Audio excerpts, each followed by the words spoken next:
Fala, turma! Tá começando mais um giro para você ficar por dentro das principais notícias trabalhistas da semana. Vem comigo, tá no ar o Giro Trabalhista.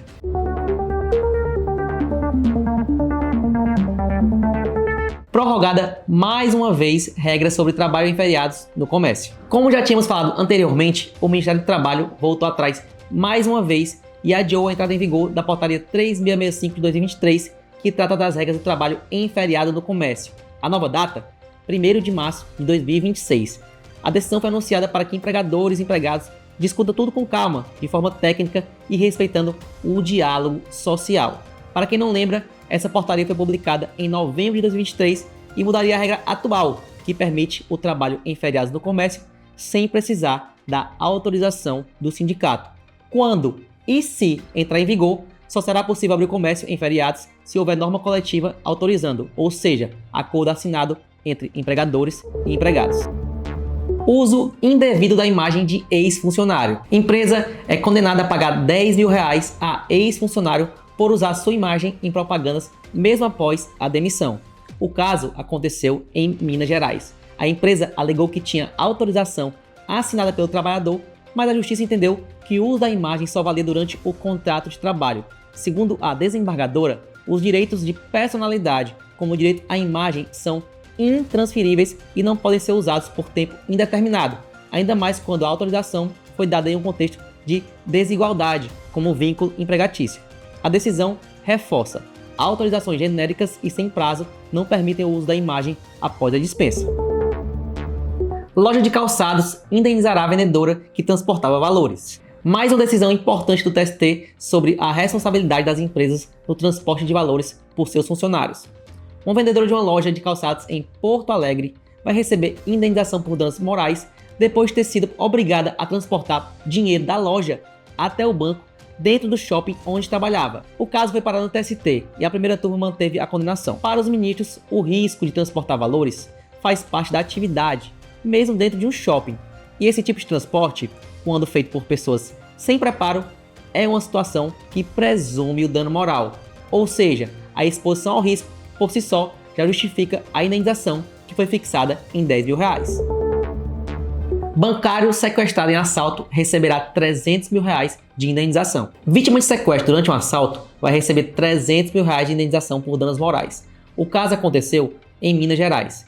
Criminosos invadiram a casa do trabalhador durante a madrugada, mantiveram ele e a esposa reféns e sequestraram também a filha e o neto de 6 anos. Na manhã seguinte, ele foi levado à agência bancária e forçado a entregar o dinheiro do cofre. Enquanto isso, sua família era mantida em um cativeiro e só foi libertada horas depois, abandonada em um cafezal. Segundo o bancário, o trauma foi tão grande que ele e os familiares precisaram de acompanhamento psicológico. Ele também ficou afastado por incapacidade temporária. O TST entendeu que o impacto psicológico do crime justifica a indenização, mas separou esse valor dos prejuízos financeiros, que já foram compensados por outra via.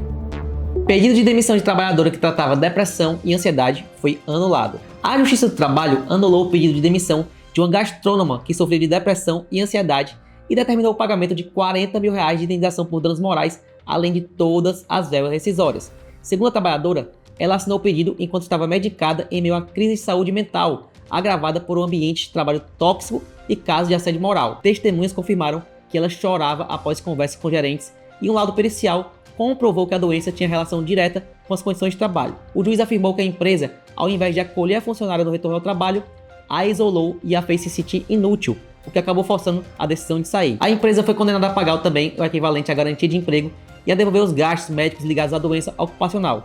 A decisão é de primeira instância e ainda cabe recurso. E para você que quer se aprofundar um pouco mais na área trabalhista, eu tenho uma super dica para você. O Direito do Trabalho 10X, que é um material 100% digital, que tem e-books, tabelas, modelos, questões, além de uma seção só de caixinhas de pergunta, onde eu respondo inúmeras perguntas, sempre com fundamento legal e material de apoio. Então tá aqui no primeiro link na descrição. Trabalhadora que deu à luz durante o contrato deve ser indenizada mesmo com a falência da empresa. A trabalhadora que deu à luz durante o contrato vai receber indenização referente ao período de estabilidade da gestante. O caso aconteceu em São Paulo. A funcionária foi afastada em dezembro de 2024 e teve bebê em janeiro, mas a empresa parou de pagar os salários. Poucos dias depois, teve a falência decretada. A Justiça decidiu que a crise financeira não isenta o empregador das obrigações com a funcionária. Segundo a sentença, quem assume os riscos do negócio é o empregador, não o empregado. A empresa foi condenada a pagar todo o período de estabilidade, além das verbas rescisórias. Da decisão, ainda cabe recurso. Reconhecida a ociosidade forçada de médica que recusou migrar para o regime PJ. A Justiça do Trabalho reconheceu o caso de ociosidade forçada de uma médica que se recusou a virar PJ. A decisão é da 16ª Vara do Trabalho de Brasília e condenou a antiga empregadora ao pagamento de salários retroativos, verbas rescisórias e indenização por danos morais.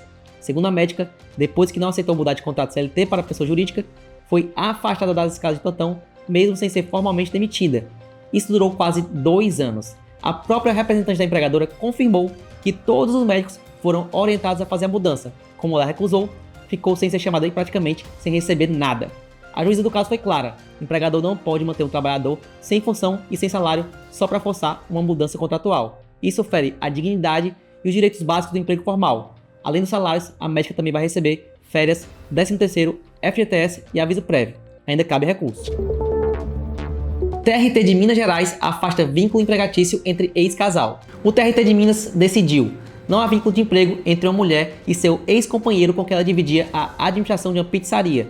Segundo o processo, ela alegava ter trabalhado por quase 10 anos no negócio do ex e pedia reconhecimento do vínculo trabalhista, mas a justiça entendeu que a pizzaria era um empreendimento construído a 2 durante a união estável e não uma relação entre patrão e funcionária.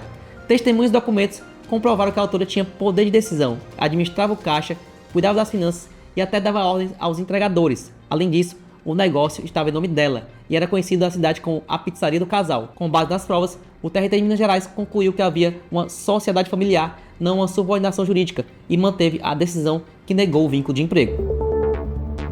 Indústria é condenada por homofobia no ambiente de trabalho e deve indenizar coordenador em R$20 mil. O TRT da 4ª Região do Rio Grande do Sul condenou a indústria de uniformes a pagar R$20 mil de indenização por homofobia no ambiente de trabalho. O caso envolve um coordenador de serviços que relatou ofensas homofóbicas vindas de um supervisor.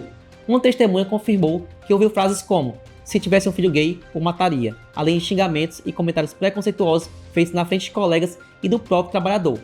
Mesmo com a denúncia formal à empresa, nada foi investigado, e isso pesou na decisão. Segundo a relatora, a omissão da empregadora demonstra negligência na proteção do trabalhador. A justiça entendeu que, ainda que as ofensas não fossem diretamente contra o autor, o ambiente contaminado pelo preconceito já configura o dano moral. A decisão reformou a sentença de primeira instância que havia negado o pedido. A empresa recorreu ao TST. E o Giro Trabalhista vai ficando por aqui. Toda semana eu trago para você as principais notícias do mundo trabalhista. Não esqueça de se inscrever, curtir e compartilhar. Até a próxima semana.